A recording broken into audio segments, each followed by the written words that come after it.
Hey, welcome to episode 4 of Space Problems. I'm Ben. I'm Derek.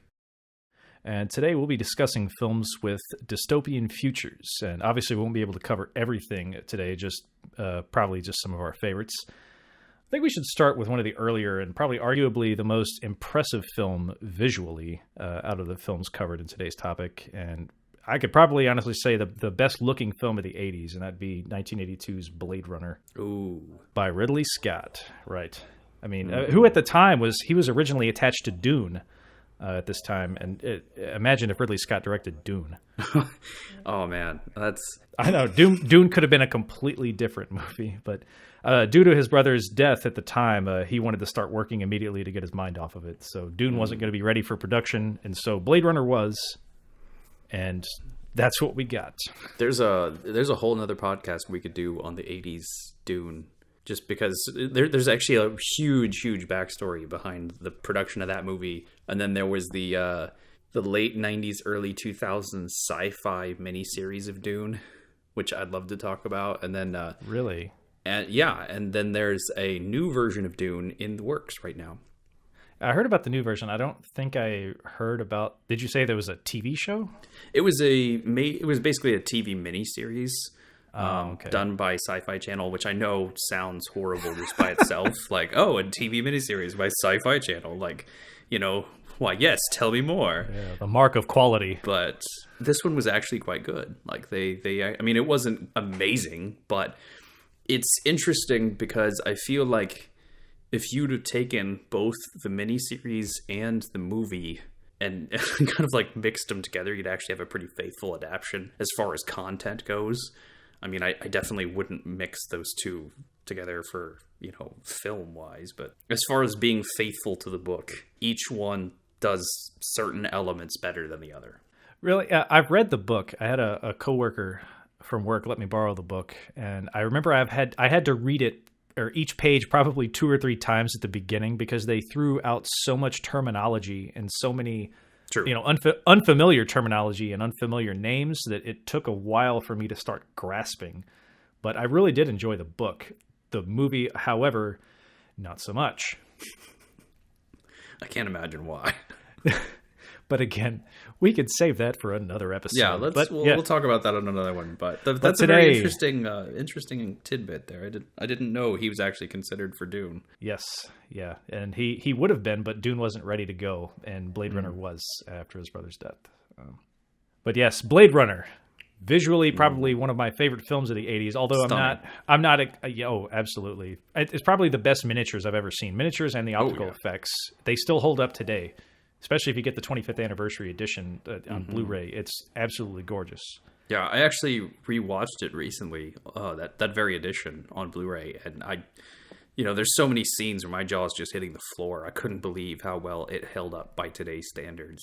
I mean, the buildings look huge, and I actually, I was scrutinizing it a little bit in some scenes. I paused it and actually kind of looked, in the corners and like the little. The spots where they're usually trying to hide stuff. Yeah. And no, it's really solid. I mean, it's not perfect, for sure, but it holds up really well. Yeah, it still holds up today. And I'm impressed because a lot of times when I look at miniatures, I can tell, oh, that's a miniature. But a lot of times with Blade Runner, I cannot tell that that's a miniature. It looks like a giant building. Mm-hmm. Oh, it's absolutely gorgeous. I think Ridley Scott understood the concept of selling scale better than a lot of people that use miniatures, I think. Because when you have a miniature, the real thing that keeps it from seeming realistic is the illusion of scale. Which one of my favorite examples of this is Steven Spielberg during Close Encounters. There's an iconic scene where they find an oil tanker. I don't know if you remember this. Barely. This is another film I need to rewatch again with Richard Dreyfuss. Yeah. But they find an oil tanker in the middle of the desert. It's this one of the bizarre things that's happening, and it's an amazing shot. It looks really cool and powerful, but it's actually a miniature. And the way they sold it so well is all Spielberg had to do was he just used a forced perspective trick. He put the miniature really close to the camera, and then had the actors walk like 300 feet or 300 yards, or I have honestly no idea how far. That's a beautiful trick. And then just walk into camera looking up. And it looks like they're looking at, they look super tiny in frame next to this massive tanker. And it looks just like they're looking up at it. And it's that sort of balance between things that are small and things that are large that really help sell something like that. And Blade Runner is full of it.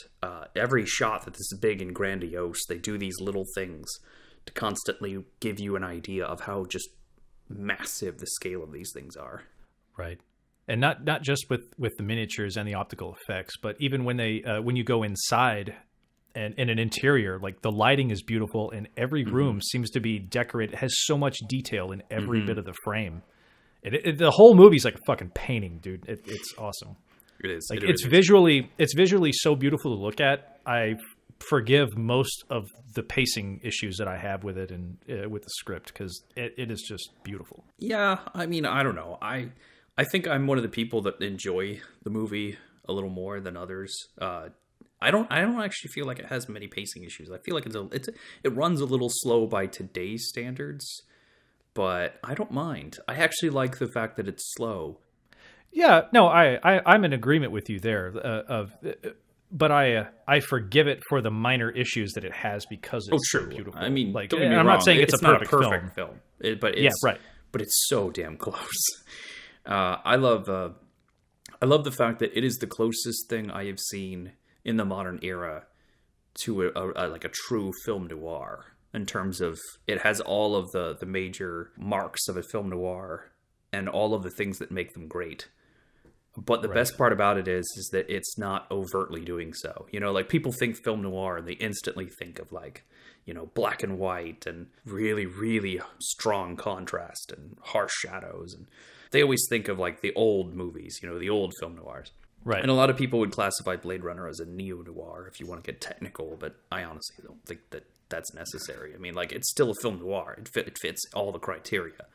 Sure. But this one's just in color, but you still have a detective. You still have a femme fatale. You still have dark themes. You still have the underbelly of society and deep philosophical question. You have all the markers of one of those films, and I love that genre. I think that's fantastic. Right. I love the visual art style of that future world. It is LA, right? Yeah, it's LA. It's LA the future. And I think this film does a better job conveying the setting as a piece. How do I put this? I'm so blown away by the fact that this film conveys so much of the story simply through the aesthetic. You learn so much about where Earth is and what's happening at this time period just because of the way the world is as Decker walks through it. Yeah, story by visualization. It's fantastic. It's the type of visual storytelling that you just don't see anymore, and it's phenomenal. It's the little touches throughout the entire film. The fact that they make it very clear that Eastern and Western civilization have just merged, and the fact that LA has become a very, very unattractive place to live. And that at one point someone makes the offhand comment that a lot of the buildings are empty, and then there's another offhand comment later about how basically everybody's leaving for the Outer Rim territories. These are two small lines of dialogue that if, you're not paying attention, you're going to miss. But they make it very clear just in that little bit, and plus with all the aesthetic, that basically the people that are still in LA are the people that can't afford to go to these really nice places. It's so well done. And it's the opposite problem today. If you want to move to LA, talk about expensive. Yeah. No, I'm definitely a fan. Definitely a fan of Blade Runner. I just wish it would have done better. It had a tough year with all the movies that came out that year. You have Tron, Conan, The Thing, First Blood, Poltergeist, Dark Crystal. And of course, we've talked about Wrath of Khan in a previous episode. As you said, everybody loves Wrath of Khan. True. And E.T. Ooh, ouch. Yeah, E.T. came out a couple of weeks before, and I think that's what hurt it. Yeah, that would. E.T. was a big, big phenomenon. Yeah, that's a hard one to follow.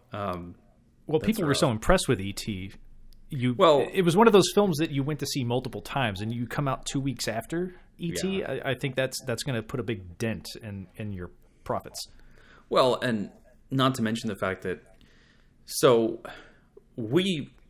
I'm assuming that you're watching one of the better versions of Blade Runner. You're watching one of the later versions, not the theatrical. No, yeah, I'm not watching the theatrical. Okay, because that's another issue we could talk about. Like, I mean, I think, as much as I hate to say it, because I love Blade Runner, I adore it, but the theatrical version is the very contested version. It's the one that most people hate. So it's not like they put their best foot forward, because unfortunately, as is normally the case, basically the studio got scared. And as far as I understand it, they panicked and they decided to cut so many minutes from the film, and then they added if I'm not mistaken, because please correct me if I'm wrong, but I believe this is the version where they added the voiceover. They added the really awkward voiceover by Harrison Ford for most of the movie. Yeah, and Harrison Ford didn't want to do that. No, he did not. That's why he sounds so disinterested. But then they had the sort of awkward happy ending at the end. It was a very different movie just with those two changes. And so now I'm really happy because enough people saw past that and saw how much care had gone into the film, the fantastic lighting, the art direction, everything, that people stayed faithful, stayed fans. It became a cult hit. And then, eventually with the rise of home video, we actually ended up getting the version that Ridley Scott wanted us to see in the first place. Yes, that's the version I just recently watched, was the director's cut. Mm-hmm. Which, of course, has a major difference in the ending with the unicorn. Yeah, and that was supposed to imply, of course, that he was a replicant. A replicant. Mm-hmm. I remember it was based on a book, and I just remember it was like something about sheep, and I don't remember what the rest of it was. But it was Do Androids Dream of Electric Sheep by Philip K. Dick. Oh, okay, yeah. I just remember the electric sheep part, I think, because that made me laugh. It's Do Androids Dream of Electric Sheep. Yeah, it's actually a short story. It's not even a full book. Oh, it's not even a full book. Okay. Well, I mean, it's a long short story, but it's not a full novel, I would say. Well, couldn't that be like any novel out there? That's a long short story. Well, okay, true. But yeah, I mean, Blade Runner is definitely loosely based off that. But it was far more... I think Blade Runner was inspired by more than just this. I think it was inspired by a lot of the science fiction of that era. Like Isaac Asimov's I, Robot, for instance, because most of the movie essentially centers around android sentience and what it means to be alive and that sort of thing. And by the way, one fantastic little thing that's in the movie that I don't know if a lot of people notice, but I just love so much. And I just want to shake the hand of the cinematographer for this because it's just so perfect. But there is an amazing little touch through the movie where every single time they're showing a replicant, okay, and this isn't every scene, I shouldn't say every single time, but for every single replicant in the movie, there is at least one point where the reflection of light in their eyes actually causes them red eye. So it's the same thing that gives you red eye in photos. Mm-hmm. They left that in. They actually did it intentionally. So if you see, there are all these scenes where their eyes actually slightly glow red. Wow. And they only do it for the replicants. But there is always a moment for every single replicant in the movie where they'll actually be reflecting that slight red in their eyes. Did they show that with Harrison Ford? There is actually one slight moment with it. And if you blink... I didn't notice it. If you blink, you will miss it. Okay, so I blinked. And it could actually be simply a mistake because of the lighting and the framing, because it's a scene where Rachel's there and they're doing the effect in her eyes, and then he passes behind her, and then he does this sort of quick look back to her and says something and then turns away. But when he turns back to her, he has it in his eyes for a second. Which, if they did that on purpose, then my God, that guy deserves, whoever the cinematographer is, deserves every award in the book. But chances are that one was a mistake. But it's still a phenomenal little thing to put in the movie. They actually even do it to the owl, because they say, early on in the film that the owl is a replicant as well. And then they have shots later with the owl where they're doing the red eye thing with the owl too. Wow. So it is basically understood that Harrison Ford's character Deckard is a replicant, correct? Or is it just still up for debate at this point? No, Ridley Scott actually did. I think it was within the last few years. Ridley Scott finally admitted that Deckard is in fact a replicant With false memories, right. I assume. Yes, okay. Because the point is his dream about the unicorn is something that the police knew about. Because it's the same explanation they give with Rachel. The reason that Harrison Ford knows about Rachel's memories is because the memories they implant in the replicants are classified, but they are not classified to the police. The police have access to them. Okay. So he had looked up her memories and used it to confirm to her that she is in fact a replicant. What they're implying is that the other police officers were able to look up Harrison Ford's character, Deckard's memories. And, the one guy saw that he had dreamed of a unicorn. So he left a little origami unicorn. Oh, okay. That's the origami part. Yeah. The thing is, especially if you watch the full version of the movie, you can see that... I'm trying to remember the character's name. Oh, it's driving me crazy. The other police officer that's with him through most of the movie with the cane. I want to say his name's... I can't remember. Anyway, he's making these little origami animals throughout the movie and just kind of sticking them places. Yeah. So you get the visual cue that this is a thing he does. So you now associate it with him. So at the end of the movie, he says his famous line, and it's such an amazing line, which is, too bad she won't live, but then again, who does? Yeah. Oh, was it Edward James Olmos? Yes, it was. Gaff? Gaff? Okay, all right. Is that it? It sounds right. I don't know. This is not a film. I'll be honest. Like I really admire this film. It is not a film that I watch often, and I watched it recently in preparation for the podcast. But some of the names, I'm kind of. I think it's like Gaff or something like that. That sounds right. But the point is, he says that to Deckard as he's walking away and basically lets Deckard go. So Deckard goes back to his apartment, not sure what happened to Rachel. So when Deckard leaves with Rachel and he sees the origami unicorn, there are two huge implications to seeing the origami unicorn. The first which is that Gaff, if that is his name, was there, knew Rachel was hiding out in Deckard's apartment, and chose to let it go. Basically, he's essentially letting her run away with Deckard. It's like an acknowledgement that he knows Rachel was there, but because Deckard did them a solid and took care of the other replicants, he's going to let him go.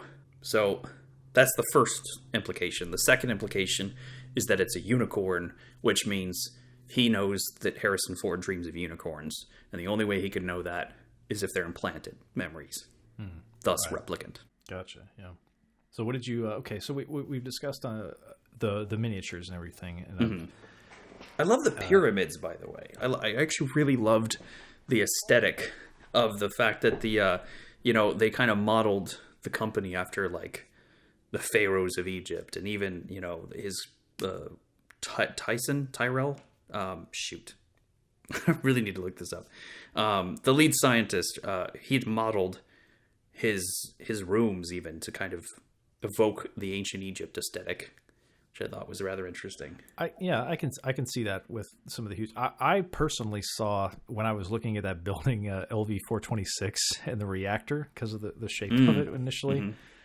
And then I was just thinking, oh, that's Aliens, a sequel to a Ridley Scott film. And yeah. But it just made me think about that, because I just wanted to mention that part with the miniatures itself. But yeah, it's a beautiful movie. It's gorgeous. The amount of light used in that movie is, it's amazing to me how they have so many strong beams of light, yet so much of the movie is so dark. Like it's like it silhouettes most of the movie. Yes, it's a very contrasting movie, because I've noticed a lot of light coming in through. There would be like a big room sometimes, and there would be like one window or two windows, and you can either have the light coming in through the blinds, and you have like these strips of light, or just two beams coming in from the windows from the room where, what was that cop's name that was interviewing Leon at the beginning, putting him through the test that shot. I kind of laughed at that when he shot him and then his chair just went through the wall. That part kind of made me laugh a little bit. Well, there's an implied thing that the guns they use in Blade Runner are not just bullets; they're like explosive rounds. Well, it's not just that I'm laughing at the ridiculousness of it. It's just I was like, wow, that is a really that's a shitty way to go. It is. You get shot, then your body breaks through a wall. Like that's gotta hurt. Mm-hmm. Well, assuming you lived long enough to feel it. Assuming he seemed like he was, because he was like holding himself up and like kind of like spinning through the chair. So it seems like he may have been. I mean, I would assume on impact he probably didn't live through that at all. The main antagonist that was Rutger Hauer, right? Sounds right. I'd have to look it up. Yeah, I know the actor. I'm not sure of his name. Pretty sure. Great job, Rutger Hauer. And then speaking of Edward James Olmos, I'll just have to mention that news just hit that he is cast in the new Shane Black's Predator for next year. Very cool. I just recently read that. So there you go.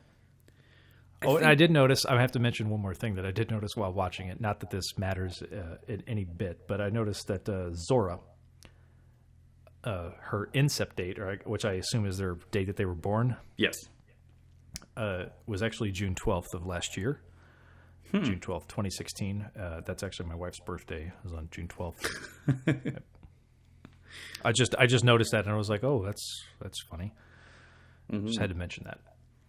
I think it's really interesting that whenever I watch a movie that's obviously dated in like a specific time frame where they'll say like it's this specific year, I always think it's funny to watch that movie after the supposed year of whatever they said was going to happen. Like like Terminator, for instance, where we're constantly getting past Judgment Day. Terminator, we just recently passed Back to the Future, I believe, too.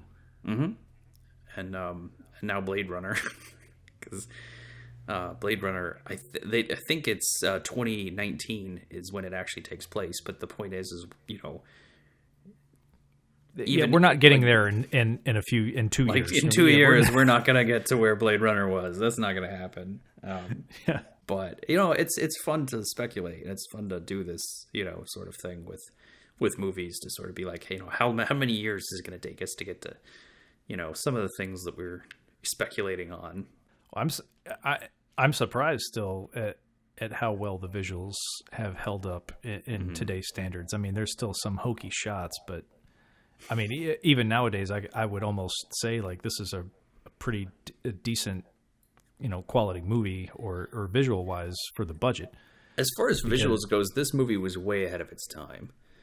This movie is shot in a way that no one was filming at the time. Right. And what impresses me, I of course, I know in 82, this is a lot more money, but the film was done on $28 million. And considering that the visuals still hold up today, that's impressive. That's extremely impressive. Yeah, no, I'm a fan. And I find it weird. And we're talking about visuals of Blade Runner via podcast, which is audio. People have the internet. They could look it up. It's a film that I don't return to often, but I can't take my eyes off of it when I do put it in. Yeah. It's a beautiful film to look at. And I give a lot to the art director, David Snyder, who also was the production designer.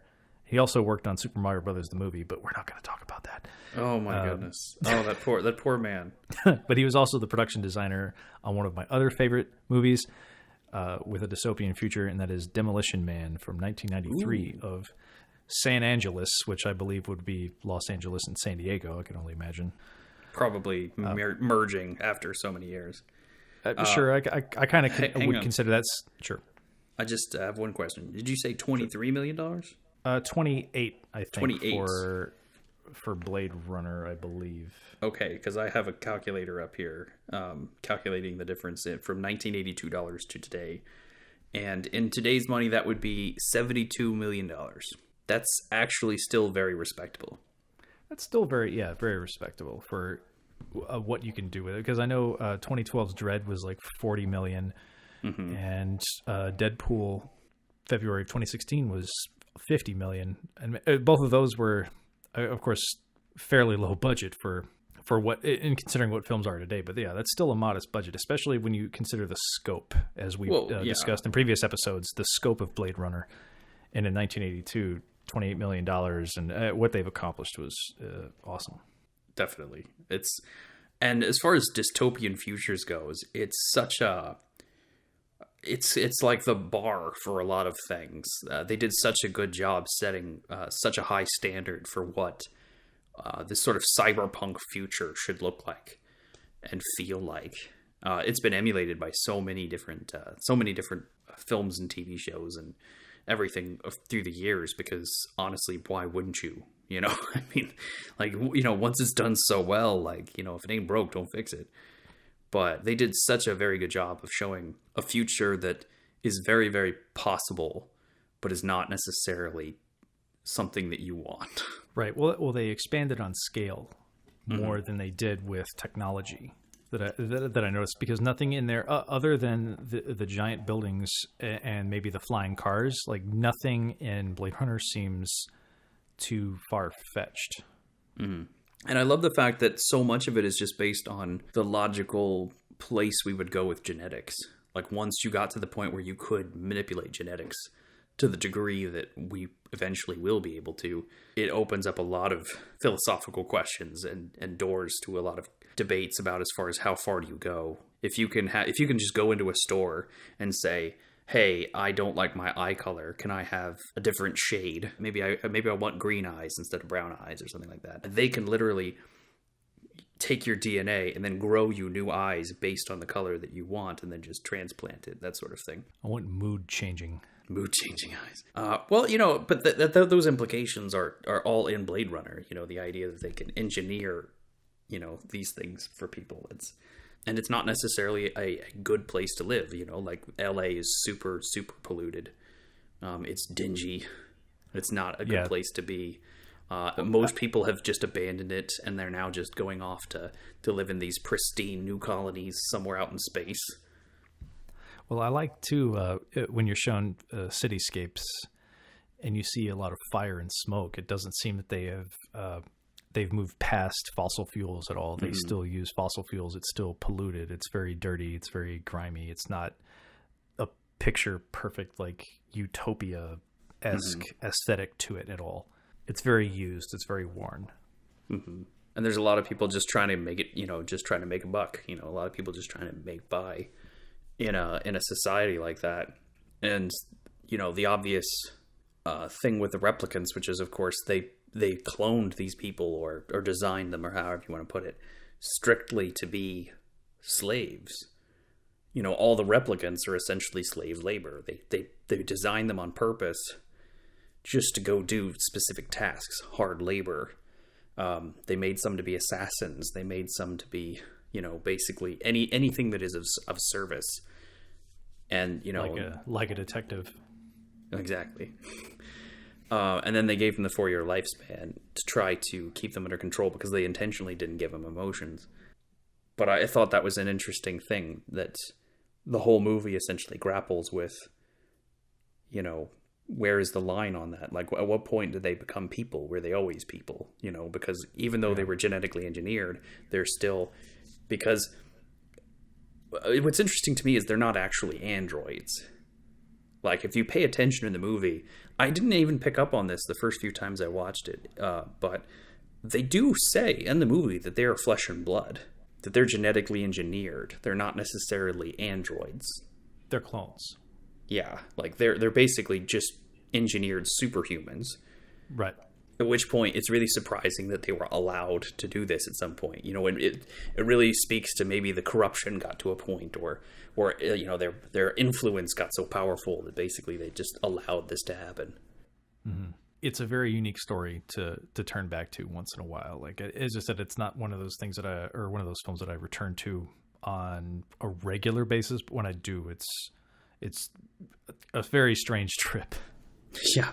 But it like you said, like, and that's for that kind of dystopian future, it's a very contrast. And let's go back to what I mentioned before, Demolition Man. And I think that is a very contrasting dystopian world, because it has almost a utopian surface to it, but underneath there's the corruption, and also like simultaneously all the citizens, they seem to, while they appear to have changed for the better, they've become very close-minded and unemotional almost.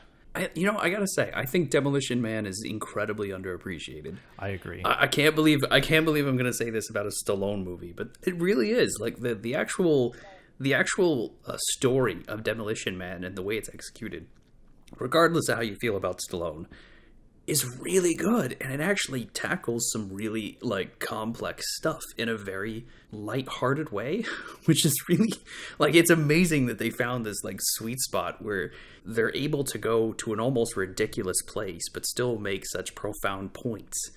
Like I love the fact that like you said, that this on the surface seems like a pristine utopian society, but you can feel something's off, and the more he learns about it, the more he realizes that this is very off. This, stuff is not right.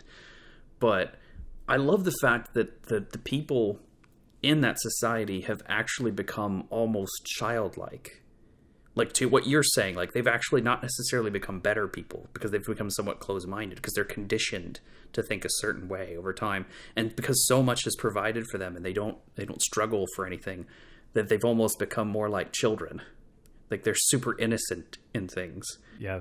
Like they have no idea what to do when Wesley Snipes' character shows up, because this man is willingly violent, and that just can't, it just does not compute. I think that's fantastic. And I can't believe I'm going to quote Rob Schneider on this, but I remember at one point of the movie, he said, "We're police officers. We're not trained to handle this kind of violence." I love that line. That's great. Yeah, it's a very quotable movie. It is. Like the three seashells thing, obviously. That's obviously one of the main jokes, I think, that have come from, that came from Demolition Man. Oh yeah. That everybody obviously remembers. Although now, what I find awkward about that is, like, okay, you have three seashells, and I think Stallone in an interview explained how it worked, or how he would think it would work. I don't even think they've never actually officially acknowledged how the three seashells work. But I think it might have been Stallone, but I could be wrong. But according to an interview, you basically take two seashells, and as you're taking the shit, you pull it out with two, and then you scrape with the third. And but what I don't understand is, if every restaurant in your world is Taco Bell, that is not sufficient. I'm sorry. Oh man. That's just my thought on it. But because I'm like, okay, if every restaurant in your city is Taco Bell, three seashells aren't going to do shit. Okay. No pun intended on that. Oh man. To be fair though, they were high-end Taco Bell. I mean, like, I'm assuming that their quality of their ingredients has hopefully risen a little bit over the years. Because Taco Bell, wasn't it like fine dining in the movie? Like, yes, it was like a fine dining experience to go to Taco Bell. Oh my god. Yeah, it was Taco Bell here in the U.S. In Europe, it was Pizza Hut. I don't know if because they didn't have Taco Bell. I don't know if that's changed in the recent years, but same company. They also own KFC. The Yum brand. Yeah, the Yum brand out of Louisville, Kentucky, where we actually met. That's right. But I kind of have a mixed bag with Stallone. Well, Stallone hang on. I got to make one more comment about the three seashells thing. Okay, go ahead. Just because I love this. I love the fact that the three seashells have become really known in pop culture. And it's sort of this weird underground meme. Like so many, it's, you either get it or you don't. But I went to a friend's house a while back, and big geek just like me. And it's the first time I'd been to his house. I was like, "Hey, where's the bathroom?" He's like, "Hey, it's just down the hall."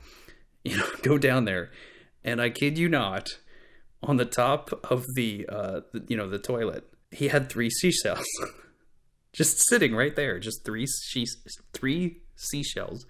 And I couldn't help it. I washed my hands and I lifted up one, and it said something like, there was a note underneath that said, like, it's just for a gag. Please don't try to figure out how to use them. I've actually thought about doing that. I just thought that was fantastic.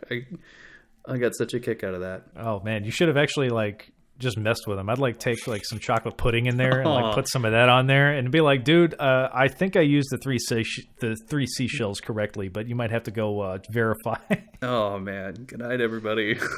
Podcast is off the rails. Well, you can't help it. You got to talk about the three seashells. This just comes with the territory. You can't talk about Demolition Man and not cover that. No, three seashells. That is what everybody knows with it. I mean, but I have a mixed bag, mixed emotions when it comes to Stallone, because I think he's a good writer-director sometimes. I agree. Because, I mean, he wrote Rocky and these subsequent films. He was the screenwriter for First Blood and screenwriter for Cliffhanger. Really? But then he also wrote The Expendables. But to be fair, the first Expendables wasn't half bad. I mean, all the Expendables films are just action films. I still can't tell you what the story was. I remember, but that's the lots of explosions. That's the point. I know the entire point of the Expendables was to be just one loving homage to all those 80s and 90s super action movies. Yeah, but I can't pinpoint what it was, but they just weren't as fun. I don't know what it was for me. But I've only seen the first one. I didn't even try to watch the second and subsequent ones because I watched the first one and I never once thought the second one's going to be better. So I never watched any of the subsequent ones. Maybe I should. Should I? I mean, I don't know. I think they get worse as they go, but... Okay, so maybe I shouldn't. But that's typical of a lot of sequels, which, also, I'm thankful that Demolition Man did not have a sequel.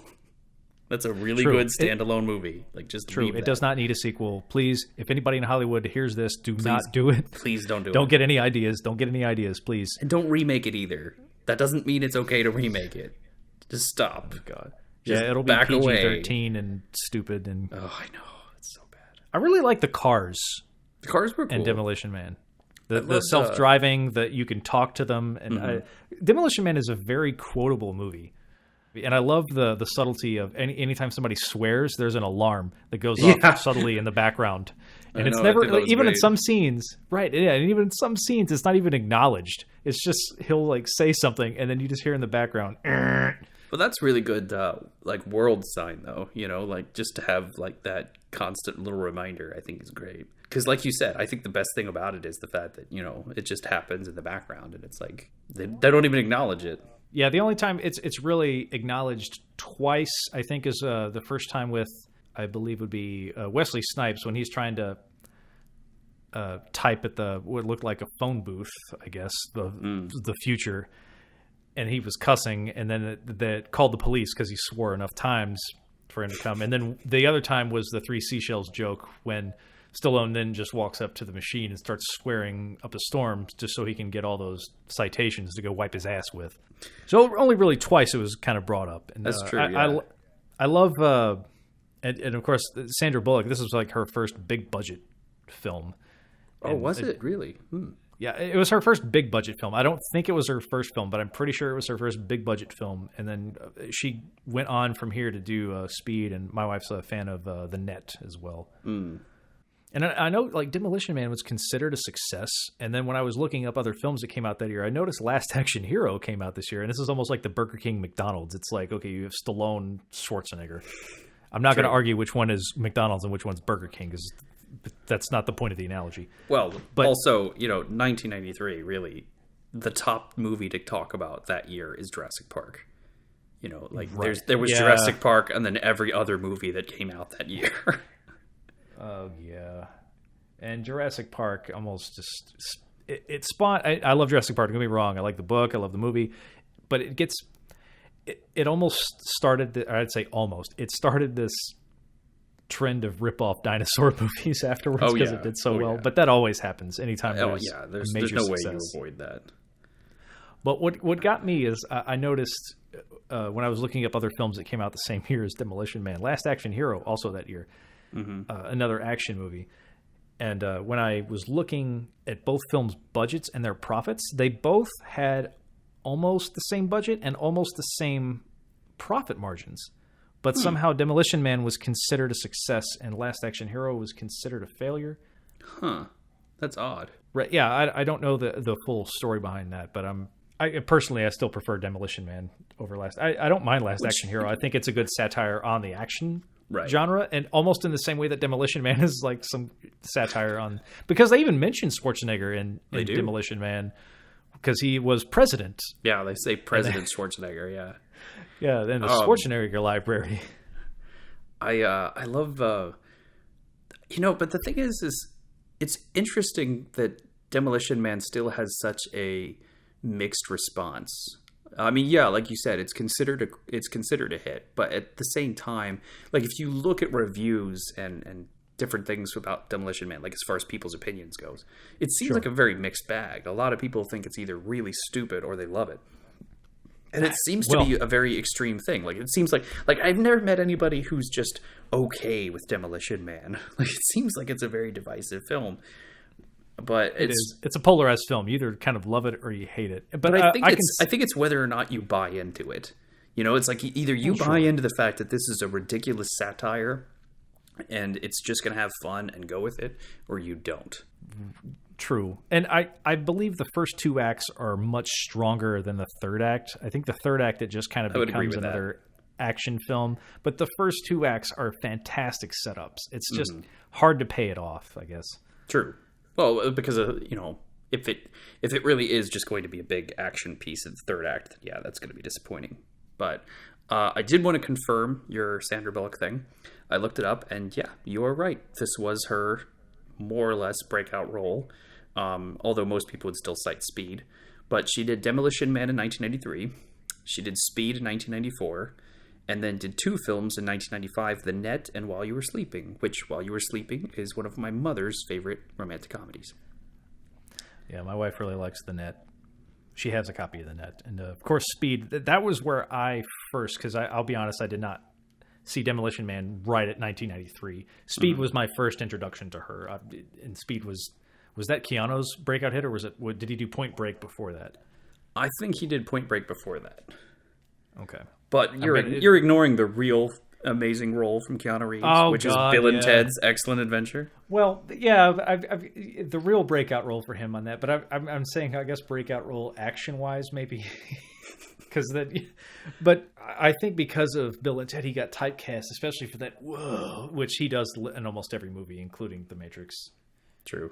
Does he whoa in John Wick? I'll be honest with you, I've not seen John Wick yet, but I own it because I bought it. And I did that with another film, which I'll talk about here in a bit. But I did that with The Raid. I actually own both The Raid and The Raid 2 Indonesian films. Good movies. Yeah, very good movies. Yeah. Well, I bought those on a whim because somebody was like, "These are really good movies," and I was like, "Oh yeah, what's Raid about?" And he basically said, "You seen 2012 Dredd?" I was like, "Yes, I have." He's like, "It's that, but martial arts." Yeah, basically. I have seen John Wick. The problem is that I saw it when it very first came out, and I was not paying attention for a whoa. So now I'm like, it's been a few years, and I'm like, I'm not really sure. Did he say whoa or not? I don't know. Okay, so Bill and Ted's Excellent Adventure was 1989. Oh, damn. Ghostbusters 2 that year. And Batman. Yeah, there it is. Point Break, 1991. So 3 years before Speed. Also, he did Bill and Ted's Bogus Journey that year. In when? 1991. 91, okay. Yeah. And that was the same year as Point Break. So he did Point Break and Bogus Journey the same year. Wow. Mm-hmm. Oh, that's unfortunate. He's followed Speed up with Johnny Mnemonic. Unfortunately. Unfortunate. Okay. We're not going to talk about Johnny Mnemonic.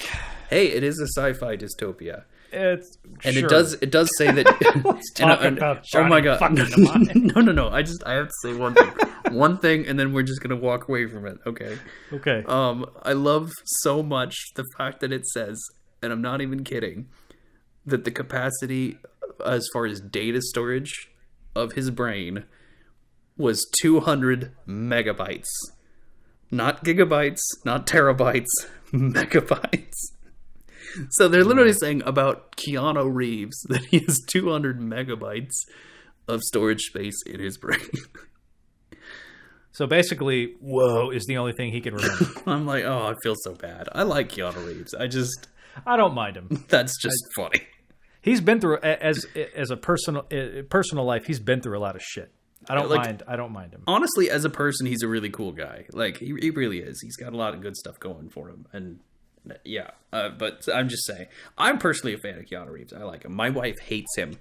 My wife hates him with a fiery passion. But I don't mind him. He's not like by any means my favorite actor, but I know I make fun of him. But it's just so easy. But I make fun of a lot of things, including myself. So if I make fun of somebody or some actor, I do the same shit to myself. So it's not that I have anything against them or don't like them. And he's just so easy.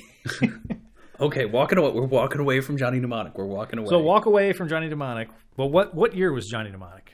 That was 95. That was 95. Well, okay, damn. And then The Matrix was what, 99? Oh, wait. We're missing something very important. Uh-oh. I could be wrong about this, but off the top of my head, I believe another amazing dystopian sci-fi movie came out around that time. I think it was 1996. Fifth Element. Yes. No, 97, I think. Ah, shoot. I was close. I believe it's 97. You might have to check that. I'll check it. I'm pretty sure that was 97.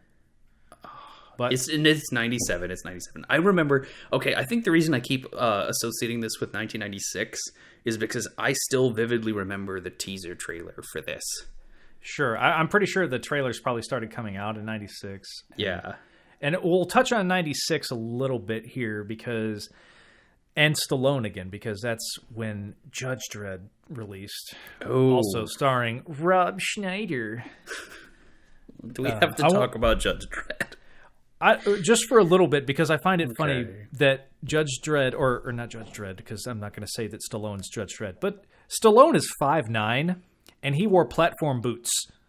You can see it throughout the entire film. He's got like platform boots on because he's so fucking short. And you talk about forced perspective.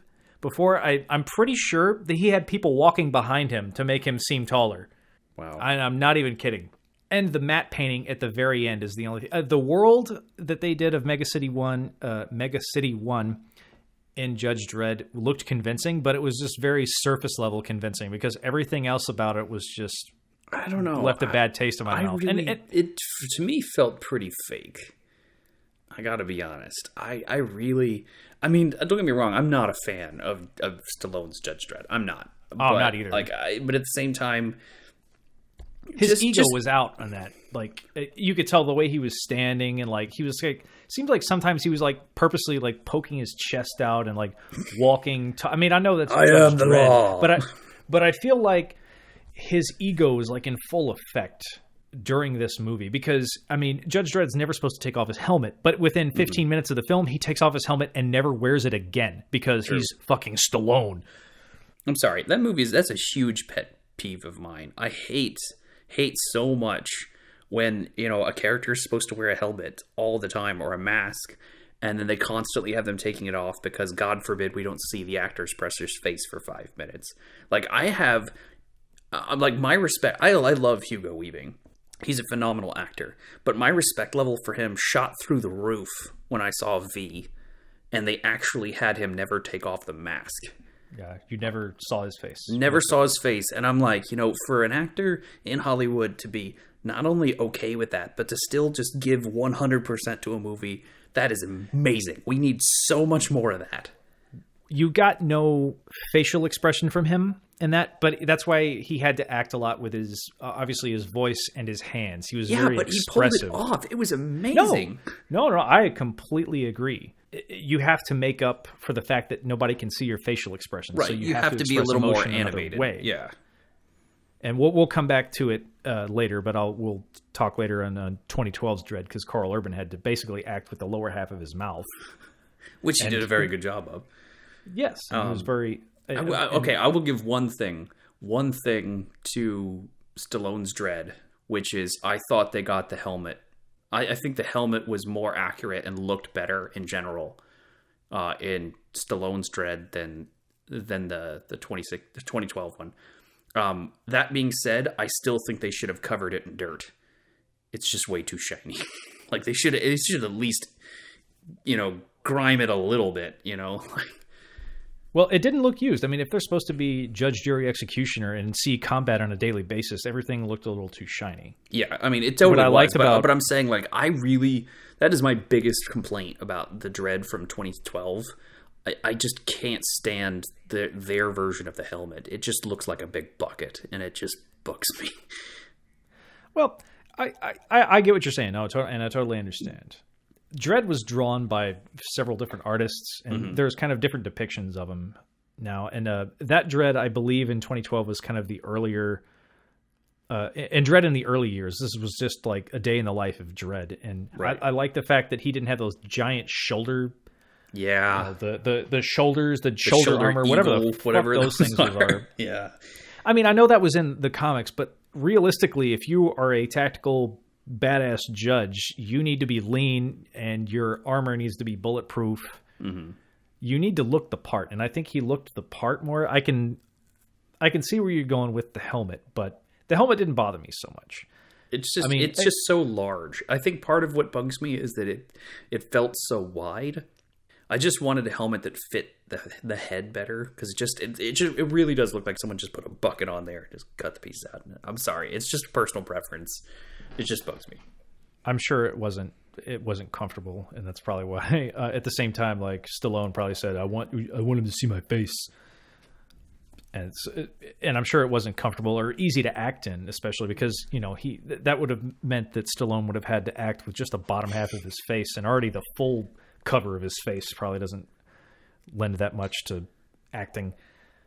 But I mean, at the same time, the 96 Dredd, I can't even tell you the director on that, and I'm sure it's a no-name director, so he probably got pushed around by Stallone. He probably had no input when Stallone was like, "I'm not going to wear my helmet." Probably. And the director probably was just, "Oh, okay, because we have Stallone. I can't say anything." But anyways, as you were saying about Fifth Element, 1997. Yes, I really love The Fifth Element. I mean, honestly, that is one of my favorite films of all time. It is so well done on so many levels. It is fantastic. And yeah, it's not super gritty or realistic, and there's definitely some liberties you got to take with it. But it's a fun movie that's just super immersive and engaging. It's phenomenal. It's one of my favorite movies as well. I own the Blu-ray and the DVD. Mm-hmm. And I just recently watched this past week as well. And from my last viewing, what I noticed, nothing from our time exists in the film. No, there is nothing. Not even down to his cigarettes. Yeah. But that really helped me with suspension of disbelief, because the world is ridiculous, but there is no ties to the real world. Mm-hmm. So it really helped with my suspension of disbelief. But they do a great job of still grounding it in things that you recognize.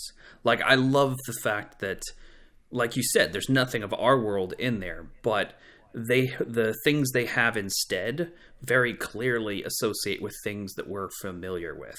So it's not too jarring. It's not like we're in this world where it's so far gone that the audience doesn't know what to make of any of it.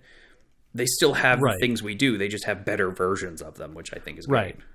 Like Flossed in Paradise, which is basically a cruise. Right. What I really enjoyed were the costumes, because the costumes were all over the place.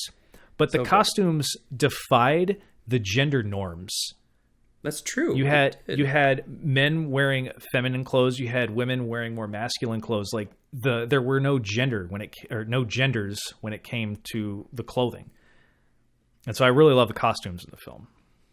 I think the thing that's so great about the costumes is that there's such a variety to them, that they look so different across the entire movie. It doesn't matter where you're at, like what set piece you're at. Every character, every culture has a different look and a different aesthetic, and it really works for each one of them. And they do such a good job with it, because each one kind of helps sell who that character is in a very quick way. No, I agree. And this is absolutely my favorite Chris Tucker role of all time. Ruby Rod. Yes. Which was, I believe it was his... he used Prince and Michael Jackson as his inspiration. I would believe that. I really would. I think, honestly, I had no idea who Chris Tucker was until I saw this movie, and I was so blown away. And I was like, I mean, I remember still the first time I watched the movie, I was like, I don't even know what to make of this guy. Like, I was just so shocked the whole time, I guess. Like, I didn't, I think I actually had to watch it a second and third time before I really actually heard everything he said, because he speaks so quickly and it's all just such a rush. Yeah, I love the contrasting answers that Bruce Willis gives him. Like, he's all excited and energized, and then Bruce Willis is like, yeah.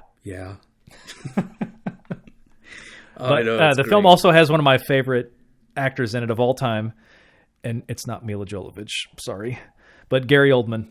Gary Oldman. Like Gary Oldman is a fucking chameleon. God, yes, he is. Like, that man is a quintessential actor. That is an actor's actor. Like, that man can do just about anything, and if they just gave him more makeup and had him do a role, and didn't credit him, I'm sure he could play anybody, and I'd never know. I mean, he's that good. And I absolutely love Zorg. Like, his character of Zorg in this is my favorite role of his ever. And that's hard for me to say, because I love him in so many movies. I love him in The Professional. I love him in Batman. I mean, I love Gary Oldman, but Zorg is my personal favorite because I adore this weird, sinister used car salesman. And speaking of, he was with Keanu Reeves in Dracula. Yeah. Because I believe he did play Dracula. But yeah, you wouldn't know. Like, you could see him as Dracula. You could see him as Commissioner Gordon, and then comparing that to Zorg. Yeah. If you show me a picture of Zorg and Commissioner Gordon from the Batman trilogy, I would say that's not the same actor. Yeah, no way. Well, and then all the villains he's played, and they're all a little different. It's amazing to me that a man that can play so many villains has played every villain differently. Yeah, he was a Russian villain in Air Force One. He was a terrorist in Air Force One. But it's amazing to me that he still brings everything to each time. Every single role, even if they clearly cast him to be like their villain because they like the villain he did in the last movie. A director probably comes up to him and is like, hey, whatever you did in that last movie, you do that for us in this one. And he doesn't, but he gives them something better. That's so awesome. I just wish, so many more actors in Hollywood were like that. The Fifth Element had a pretty damn good cast. Oh, so good. You got Ian Holmes too. Anytime Ian Holmes is on the screen, I'm laughing. And he was phenomenal as the befuddled priest, just in general. Like, I love the fact that there's so many scenes where he's so serious and other times where he's just so lost. Yeah, he's kind of he's almost the wise man and the bumbling idiot at the same time. Yes, it's like he's sort of like the bumbling fool, but at the same time incredibly smart and wise. Let's see. So there's Ian Holm, there's Gary Oldman, obviously, Bruce Willis, Mila Jovovich. We've got I can't remember the president's name. Yeah, but I can't remember the black guy. He was with Chris Tucker in Friday, which is I seen Friday before I saw The Fifth Element. Oh, really? And yeah, I know. And I remember seeing them two together in that, and then seeing them in Fifth Element. It was, especially with the president, he was a completely different character. Oh yeah, they did a very good job in Fifth Element for sure. Everybody did, really. The amazing actress that played Plava Laguna, the singer, the opera singer. Who the director was actually dating at the time, and believe it or not, that role broke them up because it's actually a rather interesting anecdote because he kept trying to find someone else to do the role, and he told her that he'd really like her to do it, but she essentially reminded him that they had a kind of an arrangement that if they were going to date, they weren't going to work together. And he actually said that he wanted her to do the role bad enough that he broke up with her. Like, he was willing to break up with her just to have her do the role. Granted, we all got an amazing performance out of it, but it's a little weird. That's a little extreme. I don't know. It's a little extreme. Yeah, because if you love somebody, you can make that one scene work. Like, we don't want to work together. This is one scene. Just maybe one day of shooting. Yeah, because I mean, I could at least have say if I was the director, I could have at least thought to myself that I could have entrusted somebody to direct that day, maybe, and just handed it off. Some other that's a some other solution. There is some other options there. That's for sure. I mean, unless he he thought the relationship was over at that point. He was like, "Oh, this is a perfect excuse to break up with her." Oh, that's bad. He's sort of like, "Well, funny you should mention that." Oh man. But also, speaking of the opera, though, I don't know if this is true, but I have heard that they actually did not allow anybody to see her virtually at all before they rose the curtain on that scene. Like, I know for a fact that they intentionally had not had Bruce Willis or several of the others see her beforehand. But apparently the entire crew, everybody, was not allowed to see her before she walked up. Yeah. And when they rose the curtain and she gave her performance, they had multiple cameras on everybody. So the reactions you're seeing from a lot of the actors are their genuine reactions to this. Yeah, I remember Richard Donner and Steven Spielberg did that with the Goonies, with the pirate ship. So the reaction that you got from the kids are totally was the same thing. Well, I know what technically you're saying. from hiding this massive set piece from your actors and then catching their real reactions on screen. True. But other than that, there are no similarities. I just think it's funny to compare it to the Goonies, but the only minor beef I have with The Fifth Element is I was never that crazy about the weird turtle alien design of like the the beginning. Yeah, the first alien race. I never quite. I don't know. That design always bugged me. But other than that, everybody else, yeah. I mean, the entire rest of the movie, I'm down. But that one just, eh. I was surprised by Luke Perry's very short role. But very good. Like, he's very good in that first scene. He is, but you figure somebody's, especially at the time, somebody like Luke Perry would have had a more of a role. But hey, whatever, you know. Yeah. He was still good in that scene. And then there was also... we also have Aziz Light. Oh yeah, that was a good comedic scene. That's a fantastic joke. Yes, was the kid constantly falling asleep holding the mirror, and then the alien spotlights come on. He's like, "Oh, thank you, Aziz. That's much better." Much better. Also, General Monroe was also Leon in Blade Runner, played by Brian James. Mm-hmm. So another quick tie-in there. Oh, and he was great. You know, when he came also, to recruit Corbin. You also. Yeah, and you also remember... Yeah, well, speaking of... Because there wasn't that very large lady that he was saying was going to accompany his wife had the Princess Leia haircut, too. Yes, she did. She did. There was an homage to Star Wars in there. Oh, and just like with Blade Runner and Demolition Man and now Fifth Element, there on across all three of those, we have very clear product placement. Because with Fifth Element, we've got the McDonald's. Yeah. And then, of course, in Blade Runner, there's Coca-Cola. Then we've already discussed Taco Bell, Pizza Hut. But to be fair, I still think that this kind of product placement is still a little better than what we've been seeing lately. I feel like the last few years, they've gotten way worse. And I'll point the finger directly at Transformers as the start of this, because that's when they really started to just go hog wild. But like Man of Steel with the IHOP, I mean, that was ridiculous. That was really out of hand. Obviously, and there are product placements that I'm fine with. Yeah, I mean I'm totally some of these I'm fine with. And I'm fine with the Taco Bell and Demolition Man. Yeah, I'm totally cool with that. I'm fine with the Coca-Cola and Blade Runner. Sure. It's just an ad on a billboard. There's good ways to do product placement, and I'm totally fine with it, because in some ways, not only does it help the film get its financing, but it also helps ground the film a little bit in more of the world you recognize. Right. And you can do it right. And one of the films that I'm impressed the most with, that I feel like incorporated a lot of product placement in, Zombieland. Oh yeah, that's true. I didn't think about that. I mean, how much did they emphasize Hostess? I mean, even with the snowballs and the Twinkies. But it fit. Like, I didn't once think, oh, this is just product placement for the sake of it. For the sake of it, like, it was integral to the story. Mm-hmm. It was like the whole reason Woody Harrelson was out, but it didn't draw enough attention to it that I was really taken out by it. Right, and I think they did that in Fifth Element, because ultimately, the only scene with McDonald's is basically there's just these two cops, the large cops. Yeah, two large cops that basically are just getting their lunch. And the whole scene essentially portrays the fact that they're not great cops, that they're essentially lazy, and that they don't really want to do their job that much. And then they're the ones that get sideswiped by Corbin Dallas, and the guy spills spores. The guy spores. No. I'm thinking about Alien Covenant. That's Alien Covenant.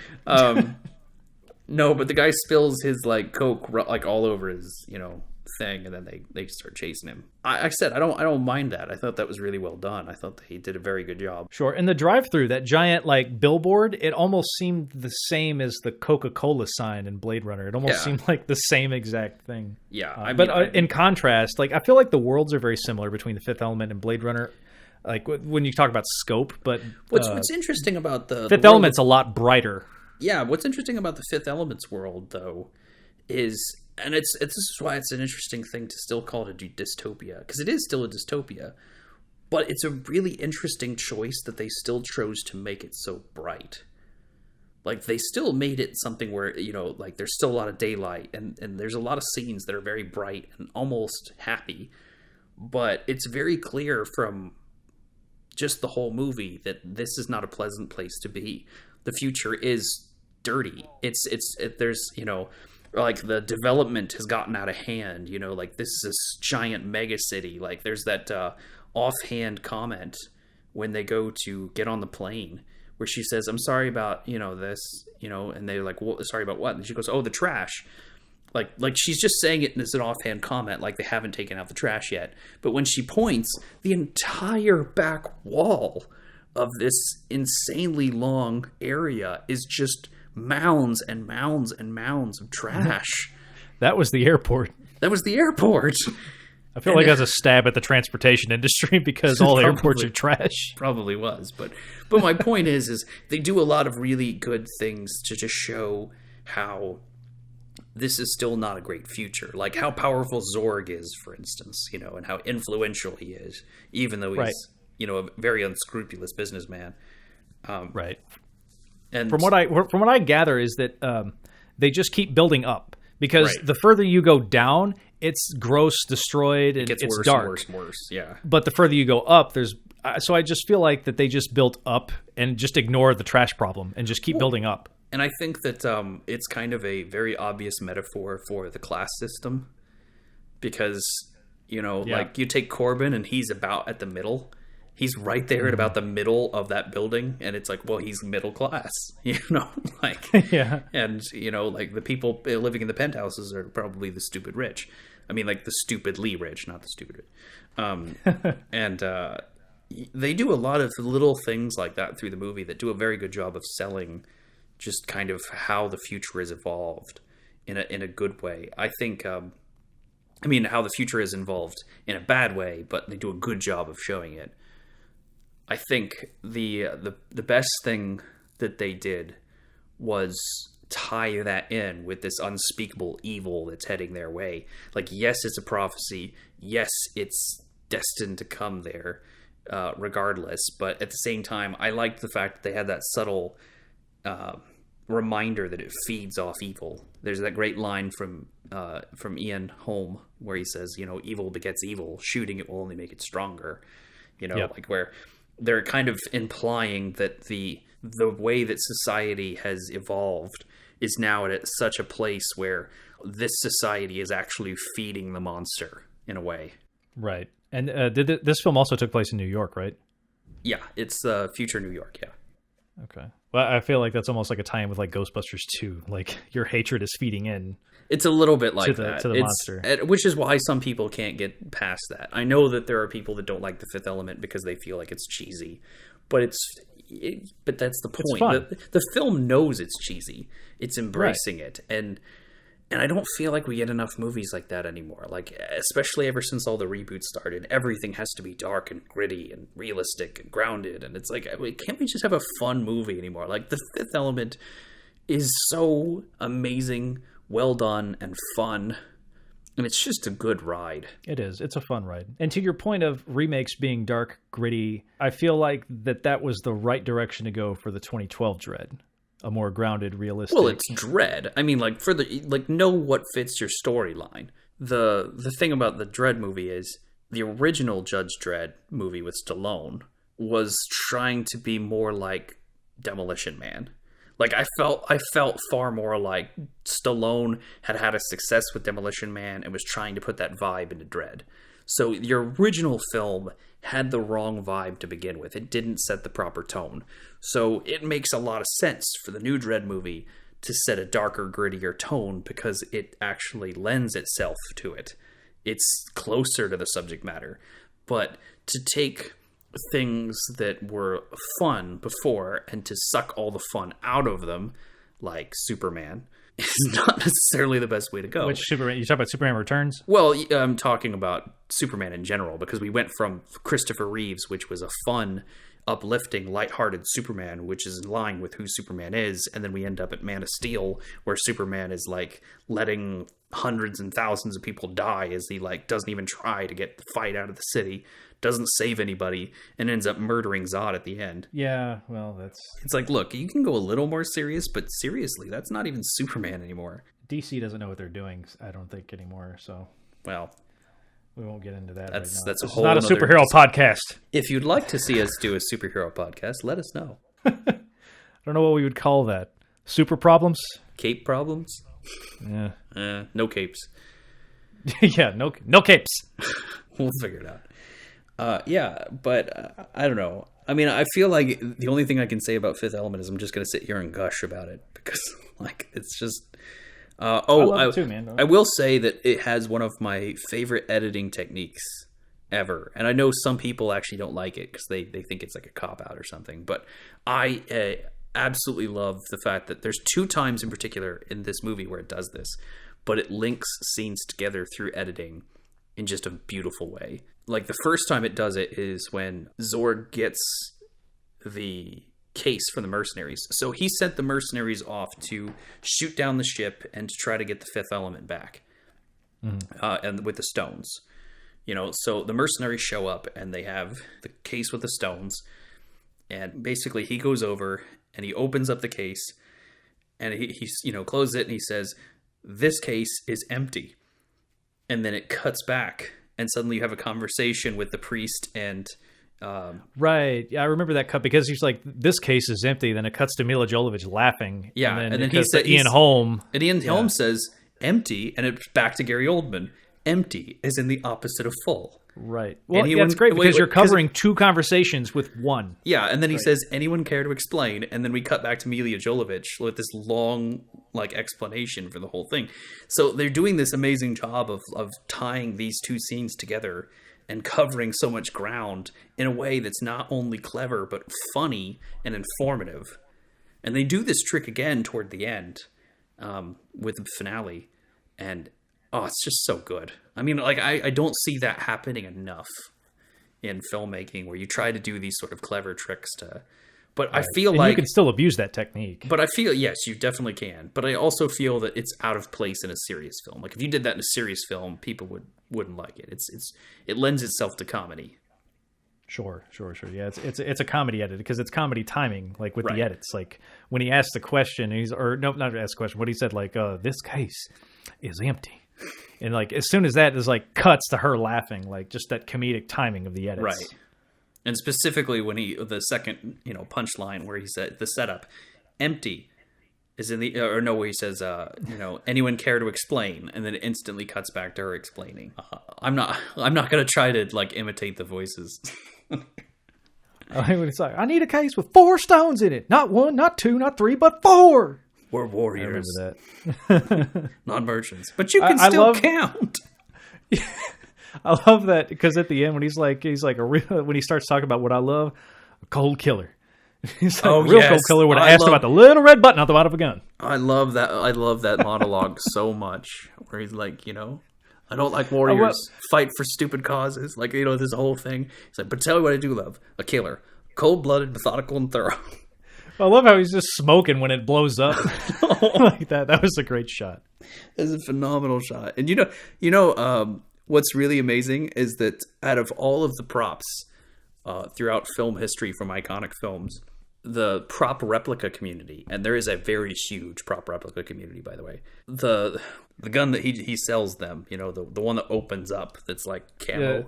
It's like, the sand camo, the desert camo looking gun. Right. Yeah.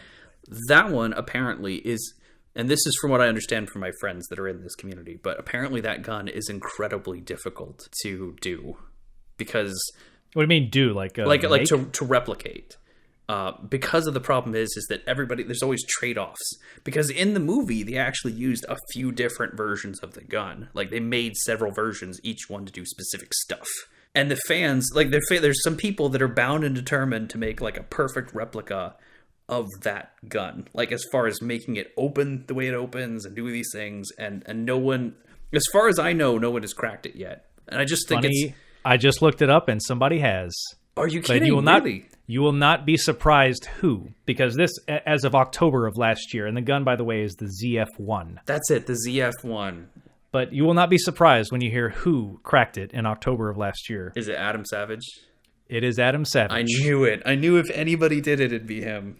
Just search Adam Savage Zorg ZF-1, and you will find it on YouTube. That fully is fantastic. Functioning with the red button and everything. Oh, that's amazing. It says it took him 17 years. I bet. I mean, it's a really difficult design. That's why I said you wouldn't be surprised about who cracked it.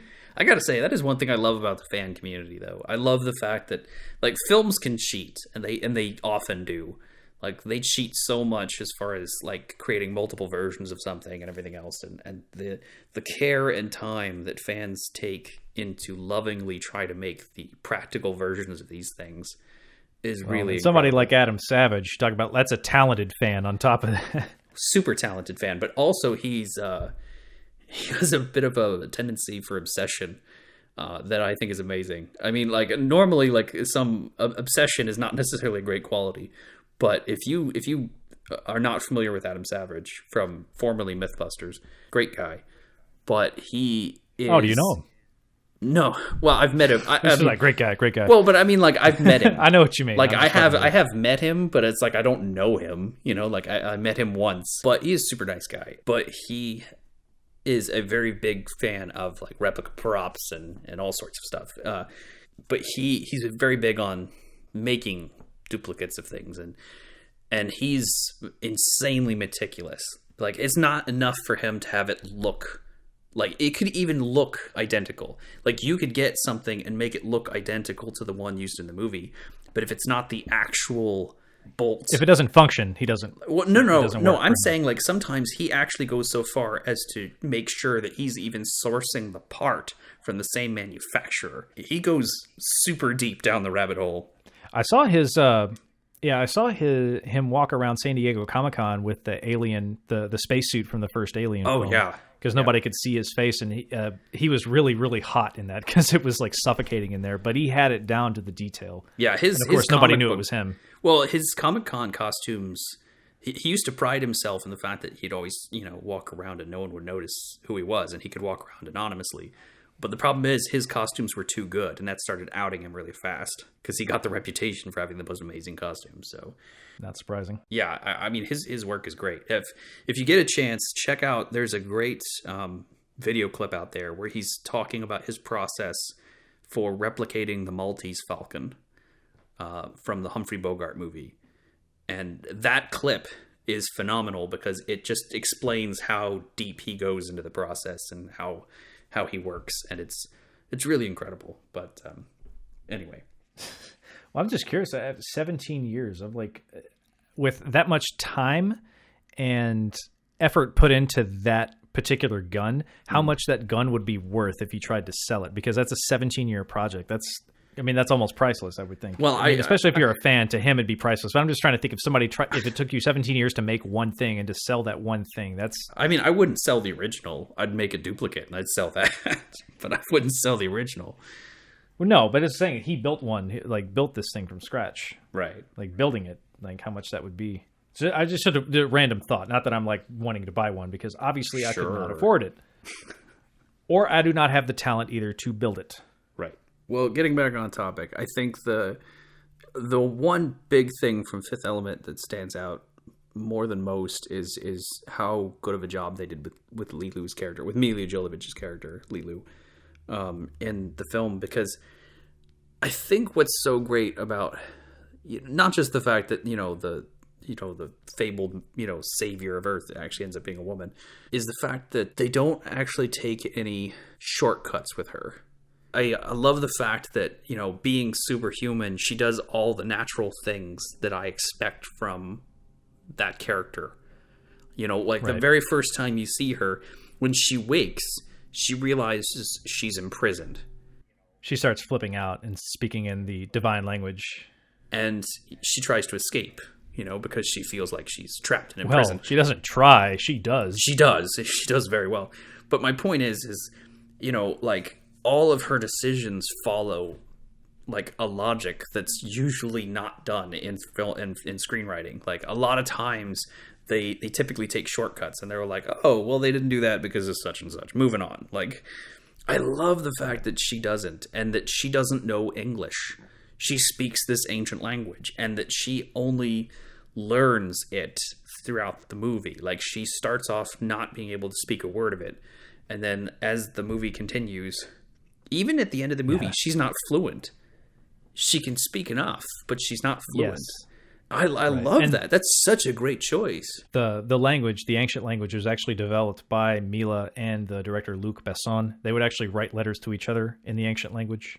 Oh, and wow. It has I think there's 400 words. It's not as extravagant as Avatar. Right. I think that language, they wrote way more words for that. But I remember that it was developed by her and Luc Besson, and there was 400 characters or 400 words. I think it was 400 words, but they would write to each other in that language as for practice. And I always remember the ectogammon, which is never without my permission. Yeah. Yeah, well, that was a good comedic timing too with her. Like when he kissed her, like you didn't see it how it was framed. Like you just heard and then suddenly you saw the gun come into frame. Oh, that was great. Yeah. And he's like, okay. I shouldn't have done that. I shouldn't have done that. Like that was awesome. Like a very good scene. And for me, that's Mila Jovovich's best role, is her Lilu Dallas Multipass. Like anything else after that is I've not been a big fan of Resident Evil. Well, most of the Resident Evils. Most of her roles have actually been because she's married to the director of Resident Evil. And she's basically been in every movie he's done since. But yeah, he directed the first Resident Evil, and that's when they met and fell in love. But I'm like, at what point, at what frame? Because I can watch the first Resident Evil movie, and she has the same face in every frame. And I'm like, at what point were you sitting behind the monitors thinking that's it, that I'm going to marry her, or I love her? Because I'm getting nothing out of her on that. Maybe that she's playing an alien in Fifth Element. Maybe that's why she acted so well in it, because she was so awkward as an actress. Mm-hmm. I'm not entirely sure, and I'm not the biggest Paul W.S. Anderson fan, and that's mainly because of AVP and Resident Evil. Oh, I got a long list of films to justify why I'm not a fan of Paul W.C. Anderson. Paul W.C. Anderson? Paul W.S. Paul W.S. Anderson. Yeah, because he started with Mortal Kombat, I think, and then... Which I will say, I do think he gets a little too much slack for the original Mortal Kombat. Like, I'll actually defend the original Mortal Kombat. It's definitely not a perfect movie.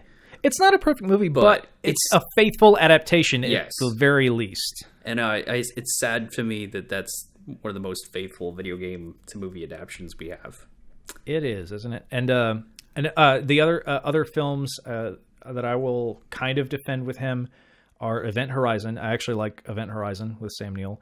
And I'm less a fan of Pandorum, although I feel like it's in the same universe. But those are the only things I don't mind from him, would be mainly Event Horizon, Pandorum, and I can give some slack to Mortal Kombat because at least it's faithful. Yeah. And now this is not the second one, only the first movie. The second one is like... just garbage, but the second one looked to me like if you gave a middle school several $1 million and said go make a Mortal Kombat movie. It's like that's the quality you're going to get, because it looks like they just shot everything in front of like a blue screen or green screen or some shit. Yeah, it's bad.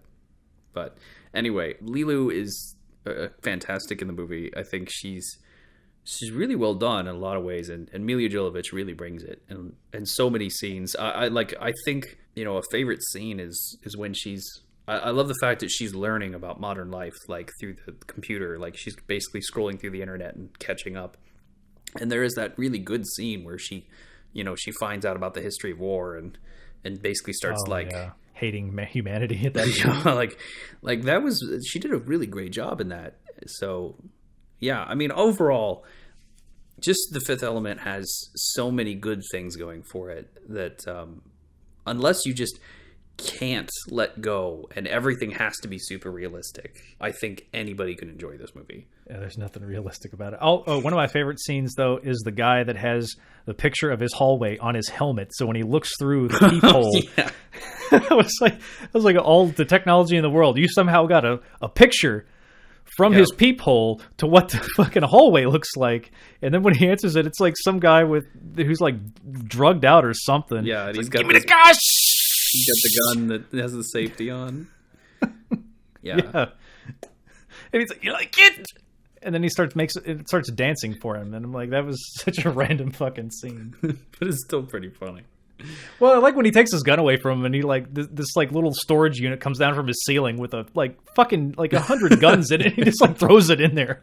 Like, this is how many times that people have tried to rob him. Like, that's fantastic. And that's the middle class, like you were saying. Yeah. That's middle class. Well, I mean, I'm willing to bet he's probably like lower middle class. But yeah. Well, he's a taxi driver, so with no points left on his license. Well, I was just saying, like, I was more referring to like the shape of those hallways, you know, like in his apartment, like sure, pretty yeah, run down. There's no light. I was just for him having like such a like kind of like that the job of a taxi driver where I guess he's gotten in enough wrecks that he has like no points left on his license. But I like the automated ticketing system because that's also very similar to Demolition Man with the alarm and the swearing. That was pretty good. But no, I am definitely a fan of Fifth Element, though. It's one of my favorites. Unlike Blade Runner, it's one of those that I can always return to and always have a good time watching it. Mm-hmm. Agreed.